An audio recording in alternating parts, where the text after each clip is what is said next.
उत्तर प्रदेश, जब हम इस नाम को सुनते हैं तो दिमाग में अक्सर घनी आबादी और शहर आते हैं, है ना? लेकिन ये सिर्फ इंसानों का ही घर नहीं है।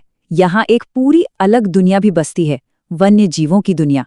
तो आज हम इसी दुनिया में चलेंगे और देखेंगे कि उत्तर प्रदेश में कंजर्वेशन एफर्ट्स यानी संरक्षण के लिए क्या-क्या हो रहा है और इसमें क्या चुनौतियां हैं। तो आज का हमारा रोड मैप कुछ ऐसा है।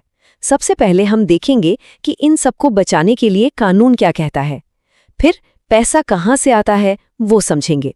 उसके बाद उत्तर प्रदेश के मशहूर टाइगर रिजर्व की सैर करेंगे और आखिर में दूसरी बड़ी कंजर्वेशन प्रोजेक्ट्स और सैंक्चुरीज पर भी एक नज़र डालेंगे। चलिए शुरू करते हैं। तो सबसे पहले चलिए बुनियाद से शुरू करते हैं। वो कानूनी ढांचा क्या है जो भारत में और खासकर उत्तर प्रदेश में वन्यजीवों की सुरक्षा की गारंटी देता है। देखिए, 1976 में एक बहुत बड़ा और कह सकते हैं गेम चेंजिंग बदलाव हुआ। वन्यजीव और जंगल, इन्हें स्टेट लिस्ट से हटाकर कंकरेंट लिस्ट में डाल दिया गया। अब इसका मतलब क्या हुआ? इसका सीधा मतलब ये था कि अब इनकी सुरक्षा सिर्फ राज्य की नहीं बल्कि केंद्र सरकार की भी जिम्मेदारी बन गई। एक तरह से कंजर्वेशन को नेशनल लेवल पर प्रायोरिटी मिल गई। ये एक बहुत जरूरी कदम था। और ये बदलाव अकेला नहीं था, असल में ये एक पूरे दौर का हिस्सा था। 1956 में वाइल्ड लाइफ ऑर्गेनाइजेशन बनी। फिर 1972-73 में आया ऐतिहासिक वाइल्ड लाइफ प्रोटेक्शन एक्ट और 1980 में फॉरेस्ट कंजर्वेशन एक्ट।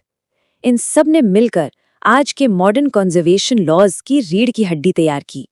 ठीक है, तो कानून तो बन गए, लेकिन असली सवाल तो ये है कि इन सबको जमीन पर लागू करने के लिए, इन बड़े बड़े प्रोजेक्ट्स के लिए पैसा कहाँ से आता है और कौन है जो ये सब मैनेज करता है। चलिए अब जरा फंडिंग को समझते हैं। तो सबसे टॉप पर है इंडियन वाइल्ड लाइफ बोर्ड। ये भारत में वन्यजीव संरक्षण की सबसे बड़ी संस्था है और इंटरेस्टिंग बात यह है कि इसके अध्यक्ष खुद प्रधानमंत्री होते हैं। यही बोर्ड देश की पूरी कंजर्वेशन पॉलिसी को दिशा देता है। अब अगर फंडिंग के ब्रेकडाउन को देखें तो ये काफी दिलचस्प है। ये असल में केंद्र और राज्य के बीच एक पार्टनरशिप है। आप देख सकते हैं लगभग 50% पैसा, मतलब आधा पैसा सीधा केंद्र सरकार से आता है। बाकी में राज्य सरकार और दूसरे सोर्सेज का कंट्रीब्यूशन होता है।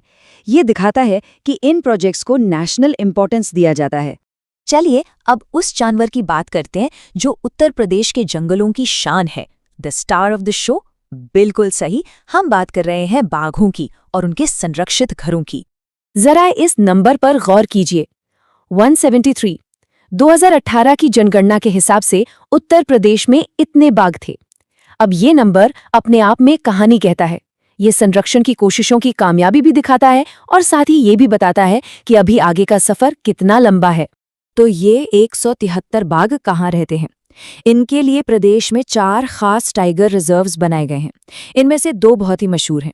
एक है दुधवा, जो कि यूपी का सबसे पहला टाइगर रिजर्व था, और दूसरा है पीलीभीत, जिसे तो बाघों की संख्या डबल करने के लिए इंटरनेशनल अवार्ड भी मिल चुका है। बाकी 2 की बात करें तो एक है अमानगढ़ टाइगर रिजर्व। ये technically Jim Corbett national park का बफर जोन है। और चौथा, जो इस लिस्ट में सबसे नया है, वो है रानीपुर टाइगर रिजर्व। और रानीपुर का जिक्र करना बहुत ज़रूरी है। क्यों? क्योंकि ये सिर्फ स्टेट का सबसे नया रिजर्व नहीं है, बल्कि ये बुंदेलखंड रीजन का पहला टाइगर रिजर्व है। ये एक मील का पत्थर है, क्योंकि इसने कंजर्वेशन को एक बिल्कुल नए ज्योग्राफिकल एरिया तक पहुंचाया है। लेकिन कहानी सिर्फ बाघों पर खत्म नहीं होती। उत्तर प्रदेश में कंजर्वेशन का दायरा बहुत बड़ा है।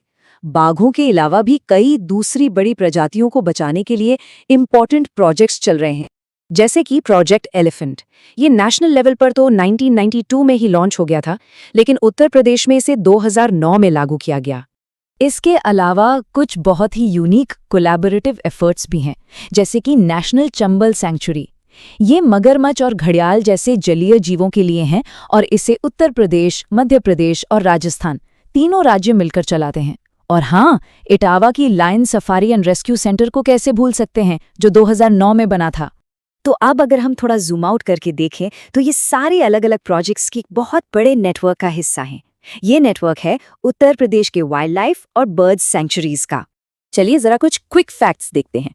अगर बात करें सबसे पुरानी की, तो वो है चंद्रप्रभा वाइल्ड लाइफ सैंक्चुरी, जो 1957 में बनी थी। एरिया के हिसाब से सबसे बड़ा है हस्तिनापुर और सबसे छोटा वो है पटना वाइल्ड लाइफ सैंक्चुरी एटा में। वाइल्ड लाइफ सैंक्चुरीज के अलावा उत्तर प्रदेश बर्ड सैंक्चुरीज के लिए भी बहुत मशहूर है।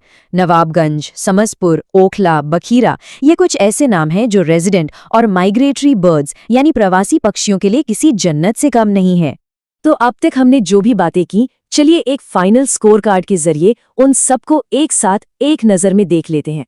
एक क्विक रिवीजन हो जाएगा। ये देखिए, ये मास्टर चार्ट एक परफेक्ट समरी है। एक national park, 4 tiger reserve, 11 wild life sanctuaries और बाकी बड़े प्रोजेक्ट्स। ये आंकड़े उत्तर प्रदेश की कंजर्वेशन स्टोरी को अपने आप में बयां करते हैं। और आखिर में हम इस एक बड़े सवाल के साथ रुकते हैं। सोचिए, उत्तर प्रदेश दुनिया के सबसे घनी आबादी वाले इलाकों में से एक है, तो यहाँ एक तरफ विकास की जरूरतें हैं और दूसरी तरफ इस कीमती वन्य जीव को बचाने की जिम्मेदारी। इन दोनों के बीच संतुलन कैसे बनेगा? यही आज का सबसे बड़ा चैलेंज है और इसी के जवाब पर इन जंगलों और इनमें रहने वाले जीवों का भविष्य